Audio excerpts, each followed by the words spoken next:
Bonjour, écoutez, c'est un Facebook Live, donc le premier d'une longue série qu'on va faire sur différents domaines. Ça permet de répondre à des questions que vous vous posez, que vous avez posées au préalable. Et évidemment, si pendant ce Facebook Live, on dit ça, hein, Facebook Live, vous avez d'autres commentaires ou questions, ben, n'hésitez pas à nous questionner. Alors aujourd'hui, le thème, c'est la santé. C'est un thème important qui préoccupe beaucoup les Français en général, les Franciliens encore plus, et les Valoisiens carrément, puisqu'on est sur certaines zones du Val d'Oise en désert médical.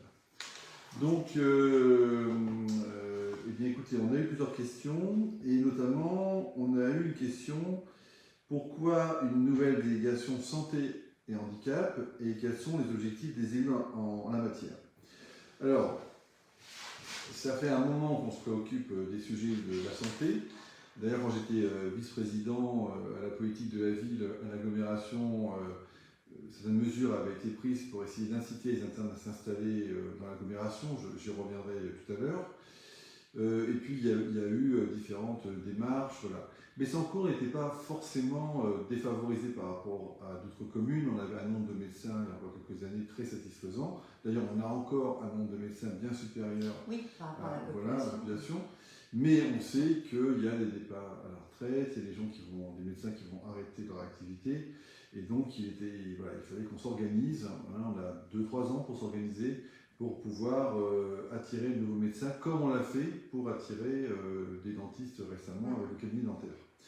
Donc c'est pour ça que j'ai proposé que Vanessa Baudet soit maire adjointe santé et handicap. On a différents projets, notamment un projet phare qui vous sera détaillé tout à l'heure, qui est le projet de maison de la santé dans le quartier, avec des locaux totalement adaptés pour faire venir de jeunes médecins, et on a des pistes très sérieuses dès à présent. Voilà. Alors, ensuite, il y a des questions: pourquoi on a si peu de médecins à Messancourt? Alors, comme je l'ai dit tout à l'heure, on n'a pas si peu de médecins que ça, on a quand même des médecins qui sont très appréciés par les Messancourtois, mais on a, comme je l'ai dit tout à l'heure, des départs, et donc du coup, ces départs coïncident aussi avec l'augmentation du nombre d'habitants à Messancourt, et donc c'est pour ça qu'il faut qu'on réagisse et qu'on trouve des solutions adaptées. Tout à fait. En fait, il y a une réelle pénurie de médecins en l'état actuel des choses. Mais c'est vrai qu'avec le numerus clausus, on va en subir les conséquences directes sur un moins de sorties de médecins, moins de médecins thésés à l'issue de ce numerus clausus. Donc en fait, ça impacte directement le nombre de médecins par habitant, en sachant que la population va encore augmenter sur la commune. Corrélé à ça, le vieillissement de la population, l'ensemble de ces différents points font qu'on anticipe aussi tous ces départs en retraite, cette augmentation de population, d'où la création de la maison de santé qui va donc inciter de nouveaux médecins à venir s'installer sur la commune. Voilà. Et donc, qu'a fait la ville jusqu'à présent pour attirer de nouveaux médecins? C'est une question aussi qui nous a été... voilà. Alors, ce qu'on a fait, c'est que, on a accompagné, je vous disais la création d'un nouveau cabinet dentaire. Vanessa a pris l'initiative de faire de nombreuses réunions avec les médecins, et puis en général avec l'ensemble des professions médicales et paramédicales de Messancourt, pour voir quelles solutions on pourrait mettre en place. Du côté de l'agglomération, donc, comme je le disais tout à l'heure, il y a 4 ans, quand j'étais vice-président de l'agglomération et de la politique de la ville, et qu'on avait déjà les prémices d'un désert médical qui se posait. On avait fait des réunions avec l'ARS et l'ensemble des groupements médicaux, des syndicats de médecins et tout du Val d'Oise pour essayer de trouver des solutions. Et dans les solutions préconisées, il y avait l'ouverture de centres de santé, de pôles de santé. Donc tout à l'heure, tu nous parleras de celui de Messancourt. Et puis on a mis en place, moi j'avais fait voter donc une mesure qui était une aide d'une bourse aux internes. Bourse qui leur permettait de compléter le financement de leurs études, en échange de quoi ils s'engageaient à s'installer au moins à l'issue de leur diplôme au moins 3 ans sur le territoire de la communauté agglomération du Parisis. Voilà, c'était une mesure portée par Parisis. Voilà. Donc ça a attiré 3 internes, qui sont devenus 3 médecins et qui sont déjà installés sur Parisis. Et là, on a appris qu'il y a 8 internes qui sont intéressés par la bourse et qui vont nous dire après où ils vont s'installer dans Parisis. Par contre, on les laisse choisir évidemment le lieu d'implantation de Parisis. Donc ce n'est pas nécessairement à Bessancourt. Donc on espère qu'il y en a un qui choisira Bessancourt, surtout avec le nouveau pôle de santé. Mais ça, on ne peut pas vous le dire dès à présent. En tout cas, c'est une mesure qui fonctionne bien. On ne peut pas l'imposer. Par contre, c'est une mesure qui a un succès. Voilà, c'est une mesure qui a un succès intéressant. Et on étend. Alors, on va augmenter le niveau de la bourse. Et on va étendre cette bourse aux médecins spécialistes. Pour l'instant, elle a été réservée aux médecins généralistes, parce que c'était dont on avait besoin. Mais on a aussi une pénurie dans le Val d'Oise et dans le Parisis sur les spécialistes, et donc on va ouvrir cette bourse dans le Parisis. Donc ça a été décidé au dernier bureau communautaire. La nouvelle présidente de la politique de la ville, la présidente qui s'occupe des sujets de santé, c'est Florence Portelli, donc qui a repris le dossier, qui amplifie le dossier.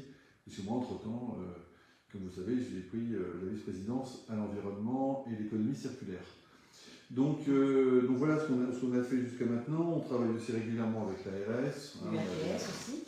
Avec l'URPS, vous pouvez expliquer ce que c'est l'URPS? Oui, l'Union régionale des professionnels de santé, en fait, qui s'occupe plus spécifiquement des médecins généralistes et qui tous les mois en fait, organise une réunion au sein du département, donc sur le 95, pour inciter de nouveaux médecins à s'installer. Et donc à ce titre-là, ils ont des propositions de villes qui soient créer des maisons de santé, des cabinets médicaux, voilà, mais vraiment pour les inciter à s'installer sur le territoire et plus spécifiquement sur les villes qui font l'effort de pouvoir les accompagner aussi dans leur installation et avec les aides qui sont nécessaires pour leur installation, avec une patientèle évidemment qui sera présente.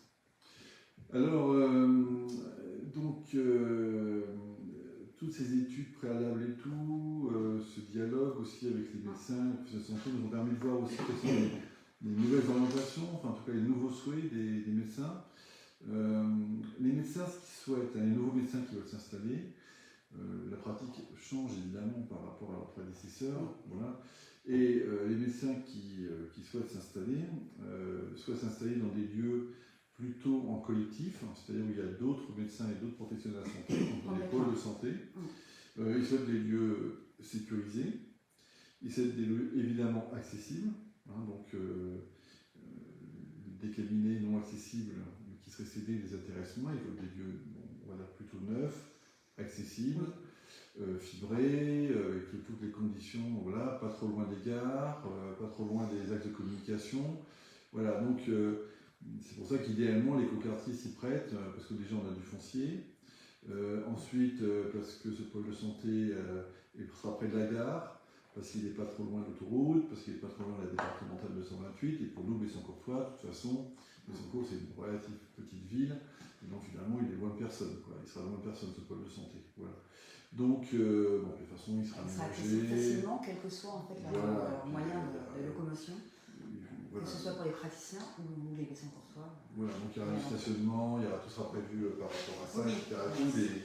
Voilà. Cette maison de santé a été aussi réfléchie en amont avant de préparer les plans, etc. On a fait un gros travail avec les différents praticiens de la commune, prioritairement, et ceux qui seraient intéressés. Donc on réfléchit encore à l'état actuel des choses, sur les plans. Voilà, on fait vraiment tout en fonction des médecins généralistes et spécialistes, et les différentes professions paramédicales également, puisqu'on les inclut aussi sur ce projet. Donc c'est vraiment un projet qui correspondra à 100% en fait, aux besoins des médecins et présents et futurs médecins qui viendront s'installer. Alors Vanessa, on avait une question pour savoir si la ville va percevoir des loyers des médecins. Non, puisqu'en fait ces médecins, c'est un projet qui est porté par un porteur privé. Donc en fait la ville ne dépense absolument rien sur ce projet. Et c'est des médecins qui resteront de toute façon en libéral. Quelles que soient des professions médicales ou paramédicales, ils seront tous sur une structure totalement libérale. Voilà, la ville, nous, on a défini le concept, on a visité les maisons de santé pour savoir quel est le modèle qui pourrait le mieux convenir à notre territoire. On a sélectionné un prestataire qui s'appelle Imodev, Oui. qui est spécialisé dans les EHPAD, dans les résidences seniors et dans les pôles santé. Donc là, c'est pour un pôle santé. On a défini le cahier des charges avec eux, on a accompagné le dépôt du permis de construire. Il y aura une salle au rez-de-chaussée qui est communale, mais qui sera sans doute léguée donc au pôle santé pour agrandir le pôle santé, puisqu'on a, ça vous verra tout à l'heure, des pistes d'installation au-delà de ce qu'on avait pu imaginer. Et donc voilà, et donc du coup après, en effet, il y a des loyers qui sont payés pour que la structure tourne. Mais il y a aussi des aides qui sont accordées dans le cadre par l'ARS à ces médecins, des aides à l'installation. Et puis il y a aussi en contrepartie quand même des conditions extrêmement favorables parce que les loyers ne sont pas très élevés et parce que les conditions vont être intéressantes. Il y a aussi des obligations de la part de ce pôle de santé, notamment de participer aux campagnes nationales de prévention de la santé, sur les cancers, vous voyez, sur tout ce qui est addictologie, enfin sur ces domaines-là, voilà. Et donc c'est un véritable pôle de santé. Voilà. Donc on est très content de ce concept, on est très content d'avoir pu aboutir avec ce porteur de projet et l'ARS. Exactement. Et je reviens sur l'ARS, c'est l'Agence régionale de la santé. Oui, je reviens sur les loyers qui effectivement, on tient à ce que ce soit des loyers attractifs pour favoriser justement l'installation de ces primo-installants en tant que médecins, voilà, pour qu'ils soient vraiment motivés et attirés par ce pôle de santé. Voilà, et donc ce n'est pas non plus un dispensaire médical communal, hein, les médecins ne sont pas salariés par la ville, ils exercent leur profession libérale comme le font actuellement les cabinets. On a 2 médecins de Bessancourt installés actuellement dans un cabinet qui vont rejoindre ce pôle de santé et qui vont garder totalement leur statut libéral avec les mêmes prestations qu'ils font, si ce n'est qu'ils sont pris dans une dynamique d'ensemble et dans un lieu qui va être au-delà très sympathique. Donc vous avez sans doute vu sur nos différentes parutions, mais suite à ce Facebook Live, on republiera sur le compte Facebook les photos du centre médical et tout. Après, sur les aménagements intérieurs, comme le dit Vanessa, il y a encore des discussions en fonction du nombre de médecins et de quel type de spécialité on peut accueillir sur les surfaces, mais dès qu'on aura des plans, on pourra aussi vous les présenter au centre comptoir. Tout à fait. Voilà, donc l'idée c'est quand même d'y aller un peu fermement et avec volontarisme, puisqu'on veut l'ouverture en 2025. Exactement. La deadline c'est 2025, avec des généralistes, des spécialistes, des paramédicaux, vraiment un centre qui se veut pluridisciplinaire pour offrir une offre de soins vraiment la plus complète possible au Bessancourtois. Je reviens aussi sur le fait que des gardes de nuit ou week-end ou autres, ça reste pour l'instant encore des sujets à l'étude, puisque c'est soumis aussi à l'accord des médecins et à l'ARS, à la validation aussi de l'ARS, en fonction du statut qu'aura la maison de santé, si elle est labellisée ou non labellisée, ce qui induira en fait cette possibilité d'ouvrir la nuit ou d'avoir des gardes. Voilà, et donc, Vincent, on avait aussi une question qui nous était par... Un attrait sur cette maison de santé avec différents professionnels qui sont spécialisés aujourd'hui. Alors il y aurait, je ne sais pas, c'est vraiment, aujourd'hui encore, ils sont très attirés par cette maison de santé, pédiatres, nous spécialistes en gynécologie, notamment en dépistage du cancer du col de l'utérus. Voilà, ça s'étoffe un petit peu, une spécialiste du traitement laser, mais généraliste, mais avec un DU spécialisé pour la cicatrisation. Voilà, et puis on espère attirer d'autres spécialistes, notamment dermato, pourquoi pas ORL, pneumot, voilà. Avec une piste aujourd'hui sur aussi le côté santé mentale, puisqu'on aurait un psychiatre qui pourrait être intéressé pour intégrer cette maison de santé. Voilà, donc vous voyez, c'est intéressant parce qu'on était parti quand même sur l'idée d'accueillir des médecins généralistes et puis même d'offrir des possibilités suite à une possible fermeture du cabinet médical à Bessancourt, d'offrir un lieu pour accueillir les médecins de Bessancourt, et puis d'attirer peut-être un autre médecin, et puis à force de travail, je tiens à rendre hommage au travail qu'a fait Vanessa à ce niveau-là, qui a vraiment démultiplié les contacts et les réunions. D'autres médecins se sont manifestés, et notamment des spécialistes, qui est la bonne surprise. Voilà. Donc comme quoi, il ne faut jamais trop désespérer, être fataliste, toujours l'impression que c'est à la crise, qu'on va y arriver, que tout fout le camp. Ben non, je veux dire, il y a quand même choses. Et donc c'est pas facile, c'est pas magique. Non, c'est pas facile, mais on peut y comme en aller. même temps on a fait bien en amont, en fait on n'a pas construit la maison de santé et ensuite proposé aux médecins, qu'ils soient généralistes ou spécialistes, on l'a vraiment travaillé avec eux. Et je pense que c'est ce qui contribue aussi aujourd'hui au fait qu'il y ait une attirance telle qu'elle est. Voilà, et donc on avait eu des commentaires sur certains. Enfin, la certification avait fait remonter des commentaires qu'il y avait sur certaines autres parutions, et notamment quand il y a eu des campagnes de prévention comme le Medicobus. Oui. Et donc les gens disaient que c'était. Parfois ils n'avaient pas bien vu l'information, donc ils n'avaient pas pu s'y rendre, ou c'était du one-shot, etc. Et donc ils demandaient est-ce qu'il va revenir, est-ce qu'il y aura d'autres campagnes, quel type de campagne il pourrait y avoir? Alors, effectivement, ce Medicobus qui était dédié justement au dépistage du cancer de la peau, en fait, a rencontré un franc succès, puisqu'il y avait quand même 30 rendez-vous possibles sur cette journée, de 9h à 18h. Mais en fait, ces rendez-vous ont effectivement vu le besoin et la nécessité de consulter. C'est eu un succès énorme. Et donc, en 2 jours, en même pas 2 jours, les rendez-vous ont été totalement pris. Donc, ce qui est plutôt intéressant. Et donc, ce qui nous conforte en fait dans l'idée de faire ce type de rendez-vous. Donc, effectivement, on réfléchit sur une autre venue de ce Medicobus, plus sur le côté peut-être cardio, où voilà, en fait, on réfléchit. Mais à savoir que cette gratuité pour les patients qui sont présentés a un coût pour la ville. Donc, c'est vrai qu'on réfléchit à la spécialité qu'on va pouvoir proposer, que ce soit pertinent, même si toutes les spécialités ou les généralités sont pertinentes. Il faut vraiment cibler ce qui est le plus difficile aujourd'hui à obtenir en rendez-vous auprès d'un spécialiste. Oui, voilà. Après, on avait d'autres questions, puis là, on est en train de passer en même temps là, sur l'inclusion, notamment sur l'accompagnement des enfants en situation de handicap dans les établissements scolaires, puisque ta délégation, c'est santé et handicap, donc du coup, voilà. C'était un peu la thématique du jour. Donc, sur le handicap, quels sont un peu les projets phares de ta délégation? Alors là, aujourd'hui, on réfléchit, en fait, on va vraiment mettre un élan sur les prochains jours, en fait, sur les prochains mois qui arrivent, sur le handicap, en prenant en compte tout ce qui est fait sur la ligne, tout ce qui a été fait, tout ce qui est à faire, voilà, pour vraiment avoir un plan d'action vraiment plus concret sur ce qu'on peut faire en matière de handicap. Puisqu'aujourd'hui, c'est vrai qu'on veut impliquer un peu plus nos associations, qu'elles soient culturelles, sportives, l'ensemble, et puis l'ensemble des sans-courtois, voilà, pour qu'ils soient informés sur tout ce qui est possible de faire. Donc c'est vrai que moi je me suis rendue à un congrès sur le handicap il y a quelques temps à Cergy, organisé par la NDPA, donc il y a eu plusieurs rendez-vous de prix et plusieurs sources fiables, voilà, pour faire des actions en ce sens. Bon, donc voilà, et puis donc dans les questions aussi, c'est la ville comptait rendre plus accessible certains endroits, ouais, donc, et aussi le délicat sujet de la voirie des trottoirs. Bon. Alors, sur ce qui est fait, c'est ce qui a été fait. On a rendu accessible la place de la gare. On a fait un travail avec le Parisis pour rendre accessibles les quais des bus. Je reviendrai après sur les trains après. Mais le quai, pour les bus, donc la gare routière.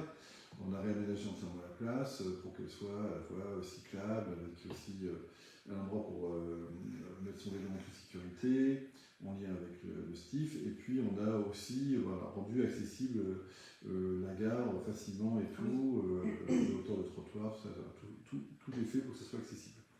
De l'autre côté de la gare, du côté écoquartier, pareil, sur la place où il arrive, tout est accessible également. Donc, il y a des rampes pour accéder à la gare.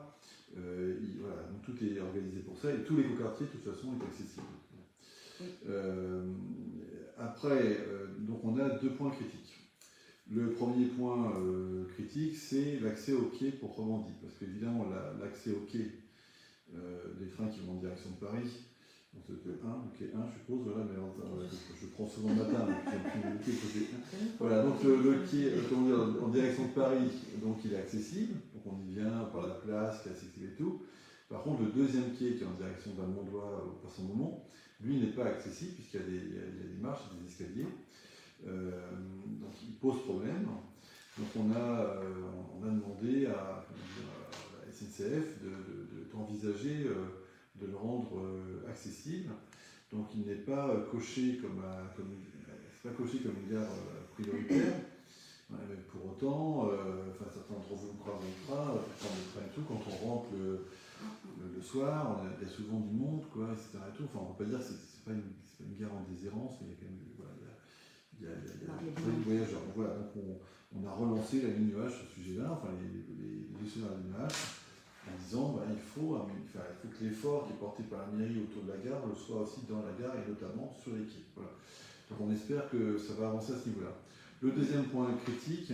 À ce sujet, moi je suis en lien justement avec la directrice de la ligne H pour mener un travail sur les personnes qui sont en situation de handicap, effectivement, qui ne peuvent pas accéder au quai, qui sont obligés d'aller à Trépillon pour pouvoir prendre le train, c'est quand même un peu compliqué. Donc voilà, on travaille là-dessus. Normalement, on devrait revenir avec une solution, une proposition d'ici peu de temps. Bon, ça serait une bonne nouvelle. Voilà. Quand vous communiquera rapidement, c'est une bonne nouvelle. Oui. Voilà, ensuite, sur le centre-bourg, parce que là, la difficulté, c'est que, comme beaucoup de villes qu'on a bâties anciens et qui ont des villes qui ont une histoire, voilà, la voirie n'a pas été adaptée, forcément, prévue, pensée pour les gens en situation de handicap. Alors, sur le centre-bourg, sur les travaux actuels, évidemment, quand tout sera fini autour de la mairie, il y a 1 hectare dans les parcs d'accès aux services publics comme la Bonne-Ville, les circulaires, la médiathèque, la mairie, tout ça sera accessible, très accessible, le parc, tout, voilà, l'accès au restaurant, tout est accessible, voilà, donc ça va être très bien. Donc ça fait un demi-hectare en plein centre-bourg entièrement accessible pour le handicap. Le parc du château, on va faire aussi un gros effort en refaisant les allées pour que les allées soient un peu mieux carrossables pour les gens qui sont en fauteuil. Et puis après il y a le reste de la ville. Bon, le reste de la ville, évidemment, c'est une discussion. Là, on est en train de réfléchir sur un plan de rénovation des voiries des coteaux qui sera présenté bientôt par William Mossé. Donc on veut reprendre toutes les voiries des coteaux. Si on rend, il faudra rendre au moins un des 2 trottoirs accessibles dans une rue. Ça veut dire aussi qu'il y a un rétrécissement de la voirie et à certains endroits la suppression de places de stationnement. Ça indique ça.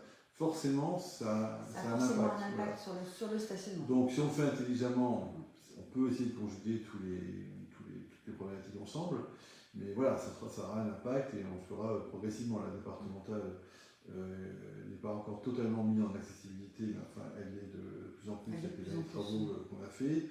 La départementale de Carlet a été mise en accessibilité. Voilà, donc ça avance.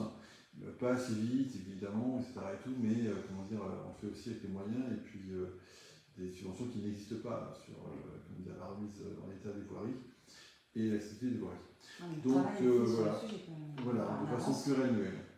À notre rythme, mais c'est vrai qu'il y a une réflexion. Mais on rattrapera, on ne peut pas dire qu'il y a de retard par rapport à des villes équivalentes, on est plutôt très dynamique sur ce sujet. Mais c'est vrai qu'il y a encore un chantier qui est énorme parce qu'on a des voiries qui sont anciennes, qui se dégradent. Certains ont été refaits, entre-temps il y a eu des travaux, donc il y a des trottoirs qui sont un peu plus, qui n'ont pas été bien refaits. Les bateaux en plus. Voilà, tout ce travail-là, rassurez-vous, il est à l'étude et il se fera dans le cadre du plan de rénovation des voiries des coteaux. Voilà. Donc ça c'était les questions qu'on avait. Alors on en a encore une pour toi, Vanessa, là.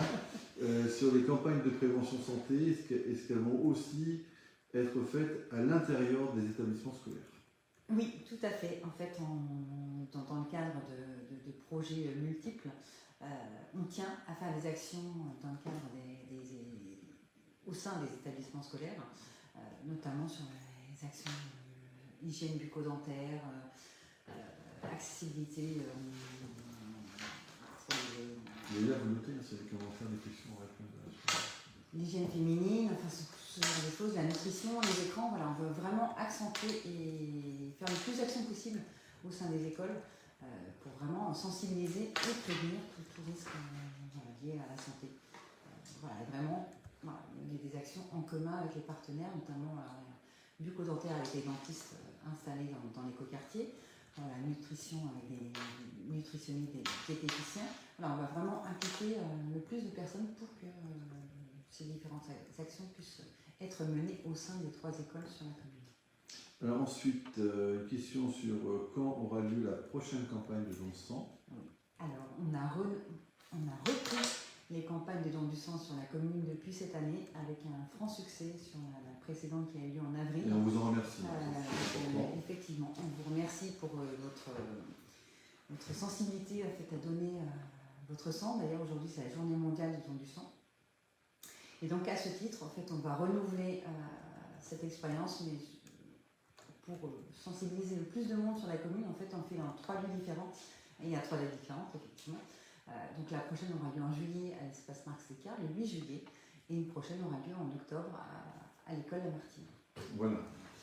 Et autre question, est-ce qu'il y aura des ateliers de gestes de premier secours qui pourraient être organisés dans la ville? Alors, je suppose peut-être à destination du public, hein, parce que oui, alors, évidemment on organise pour nos salariés.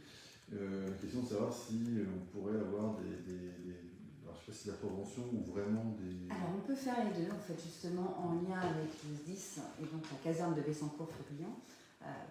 On va organiser ce qu'on appelle les GPS, gestes de premier secours. D'accord. Voilà. Les ateliers, c'est ça? Oui, les ateliers, alors là qui sont en plus pour les plus de 10 ans, donc plus destinés aux collégiens sur la commune, mais ça n'empêche pas qu'on va faire aussi des ateliers de prévention pour toutes les écoles élémentaires.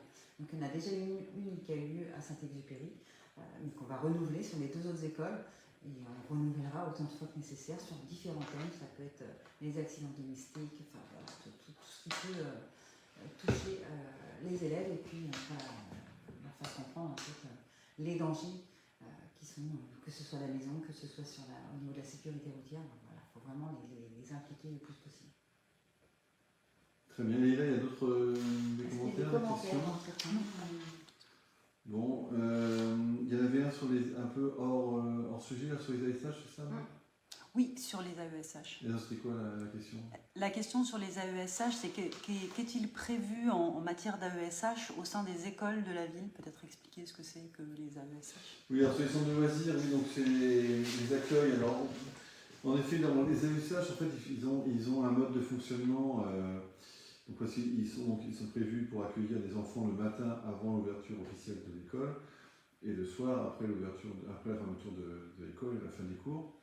Donc voilà, et le midi, sur la pause méridienne. Voilà. Plus le mercredi, plus les congés scolaires.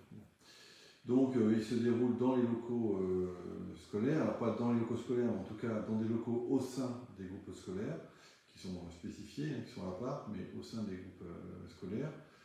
Bon, oui, on a la chance d'avoir disposé d'une excellente équipe d'animateurs. Alors, est-ce qu'il y a besoin d'avoir plus d'AESH dans les écoles? C'est la question comme ça qu'elle est formulée.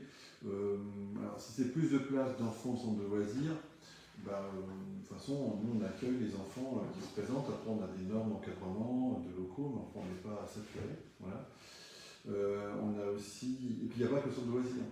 Il y a d'autres activités qui se mettent en place. Par exemple, si on prend l'été, les juillet-août, le centre de loisirs est ouvert tout l'été. Mais il y a aussi d'autres activités. On a des centres de vacances qui se déroulent en région.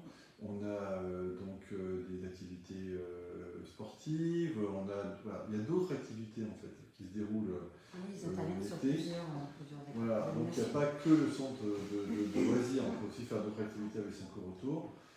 Et puis après, il y a évidemment le centre de loisirs qui est ouvert tout l'été. Et il n'y a pas forcément de limite de place. Alors évidemment, il faut qu'on ait des dates contraintes d'inscription, parce que nous, on met les effectifs en face des enfants, donc il faut qu'on soit au courant avant du nombre d'effectifs. Donc il y a des règles à respecter par rapport à ça, des règles d'inscription, des délais un peu imprescriptibles, mais pour des questions évidentes d'organisation et puis pour assurer la sécurité de vos enfants. Mais nos centres de loisirs fonctionnent bien, on a des animateurs dévoués.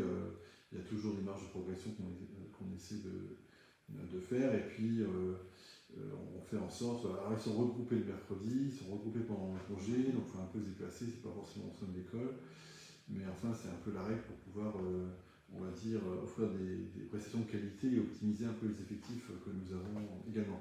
Vous savez qu'il y a une relative pénurie des animateurs dans les collectivités territoriales, c'est très dur de trouver des animateurs, donc nous on a la chance d'en avoir pas mal, dynamique. Peut-être un proprement, on fait les spectacles qu'ils ont fait, l'animation qu'ils ont fait sur l'appel de Marstéca, enfin voilà, on a une super équipe. Voilà, donc il faut vraiment vous rassurer en tout cas sur la qualité des centres de loisirs. Ils ne sont pas saturés, on peut s'inscrire. Et en même temps, il n'y a pas que le centre de loisirs. Hein, il y a aussi d'autres activités à Bessancourt. Voilà. Donc en fait, l'offre est assez grande pour l'enfance. Et donc on n'est pas, on n'est pas du tout saturé. Si c'est la question, on n'est pas saturé. Non, donc, c'est toujours adapté aux enfants. Voilà. Quel que soit, que ce soit au centre de Donc loisirs. pas d'inquiétude par rapport à ça. Quand il y a des inscriptions qui sont refusées, c'est plutôt qu'elles sont hors délai. C'est pas parce que le centre de loisirs serait plein, etc. Donc ça c'est la question qu'on avait un petit peu hors cadre, parce qu'on n'était pas tout à fait dans la santé. Voilà. Est-ce qu'on a d'autres questions, Leïla, qui parviennent? Qui arrivent en même temps que... Non. Non.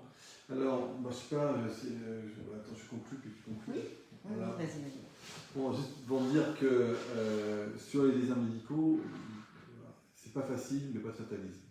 Comme je l'ai dit tout à l'heure, ça demande de la volonté, c'est pas magique.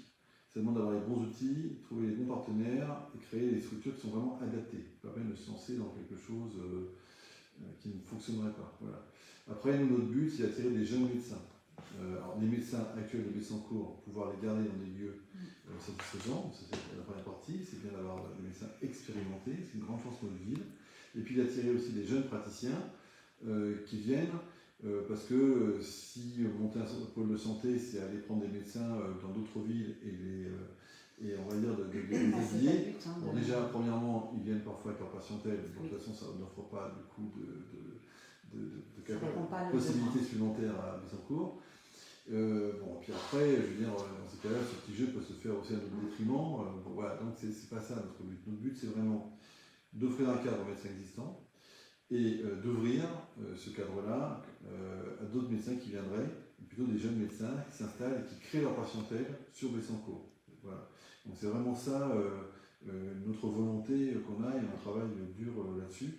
Et encore une fois, on a la chance, vous avez la chance, chers Bessancourtois, d'avoir une maire adjointe extrêmement dynamique sur le sujet. Voilà. Parce que très motivé par le sujet. Oui.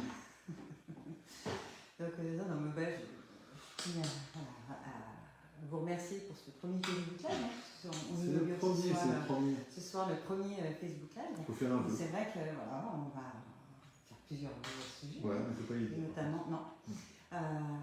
Donc c'est vrai que c'est un travail très prenant, mais avec la motivation, je pense que les professionnels de santé, qu'ils soient médicaux ou paramédicaux, le ressentent. Voilà, parce qu'on est sollicité assez régulièrement. Et je suis sûre que ce sera un franc succès, cette maison de santé. Et on va tout faire pour.